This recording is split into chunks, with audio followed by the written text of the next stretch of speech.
semaine, je vous propose un itinéraire Bretagne thématique. Vous avez sans doute entendu parler de la COP21, la conférence climatique mondiale.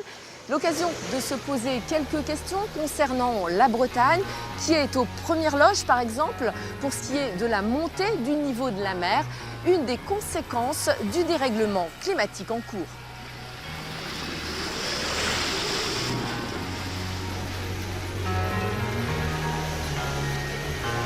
Là, on en a eu 4 en gros à Suisse. Donc bon, ça commence un petit peu à être fatigant. Même les chasseurs d'images commencent à ne plus trouver cela vraiment drôle. 2008, 2014, les tempêtes enflent et l'île de Sein souffre. Avec un point culminant à 9 mètres au-dessus du niveau de la mer, une altitude moyenne de 1,50 m, cette langue de terre est devenue l'un des symboles de la fragilité des territoires habités face à la montée du niveau de l'océan. Et ce n'est pas qu'une vue de l'objectif.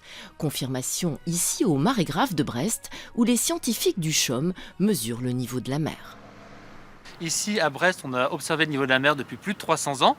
On s'est aperçu que le niveau de la mer avait évolué et qu'on avait une augmentation d'à peu près 30 cm au cours des 300 dernières années. Avec ce réchauffement climatique, vous avez l'eau qui se dilate, donc qui prend plus de volume, plus de place.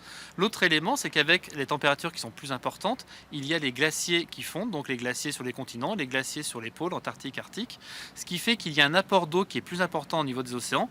Et ces deux éléments, et il y en a d'autres également, influent sur cette augmentation du niveau des eaux. Sur la courbe affichée dans le bureau de Nicolas Pouvreau, on voit bien que la hausse s'accélère dans les dernières décennies, et ce n'est pas fini. Les projections varient effectivement, donc c'est suivant les modèles que les climatologues utilisent, donc des modèles avec peu de gaz à effet de serre qui sont diffusés dans l'atmosphère, ou au contraire d'autres gaz à effet de serre qui sont envoyés de manière intensive.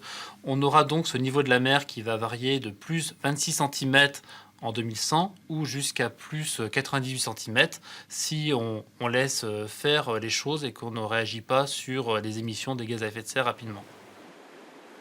En attendant un sursaut de l'humanité, à l'île de Sein, on essaie de se protéger en renforçant digues et quais. Est-ce que le réchauffement climatique va entraîner des tempêtes de plus en plus violentes et plus fortes et plus nombreuses? Bon, c'est quand même une interrogation, mais il faut quand même s'y préparer. Mais plus que dans la bétonneuse, le sort de l'île de Sein se joue sans doute à Paris lors de cette COP21. Nous sommes maintenant avec Paul Tréguer. Donc Paul Tréguer, vous êtes océanographe, professeur émérite à l'Université de Bretagne occidentale. Alors est-ce que cette montée du niveau de la mer, ça pourrait être encore pire que ce qu'on se craignait jusqu'ici? Ce que nous savons actuellement, c'est qu'il y a 3 raisons pour la montée des océans. La dilatation due à l'augmentation de température, la fusion des glaciers terrestres, mais aussi la fusion des calottes glaciaires. Jusqu'à présent, on a pris en considération une immense du Groenland.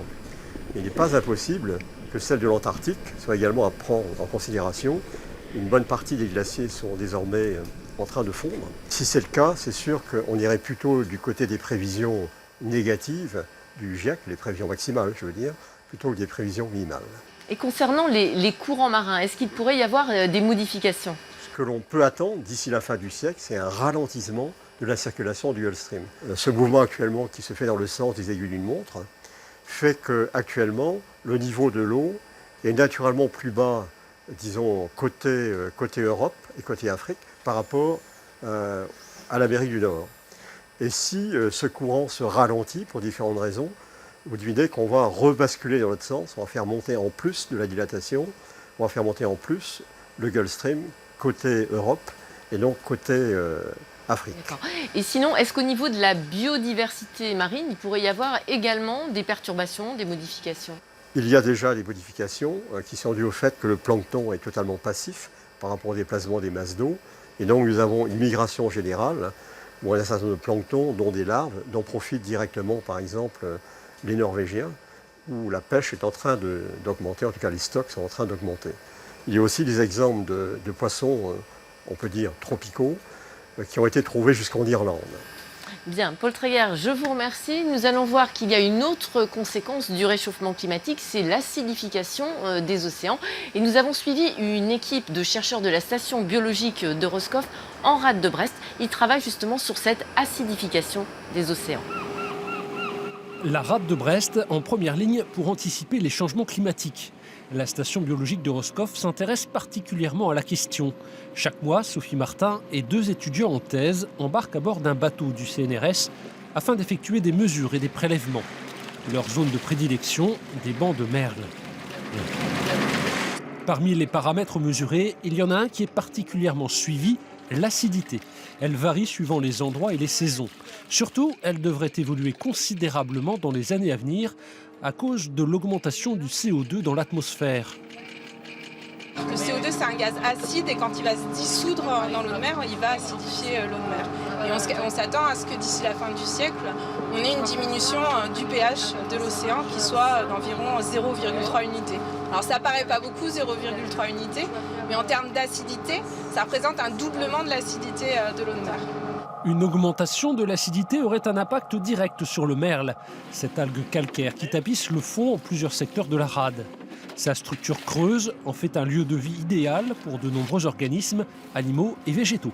Une réserve de biodiversité. On teste les conditions futures qui sont prévues pour la fin du siècle. Donc on recrée en aquarium des conditions de pH et de température qu'on va avoir d'ici la fin du siècle. Et dans ces conditions-là, ces algues calcaires, elles ont vraiment du mal à produire leur squelette calcaire, voire même elles se dissolvent. Donc ça veut dire que c'est des bancs c'est des algues qui sont vraiment en danger. Les bancs de merle subissent déjà l'assaut des pêcheurs à la drague. Ils pourraient demain faire les frais des changements climatiques, un appauvrissement indéniable des fonds marins.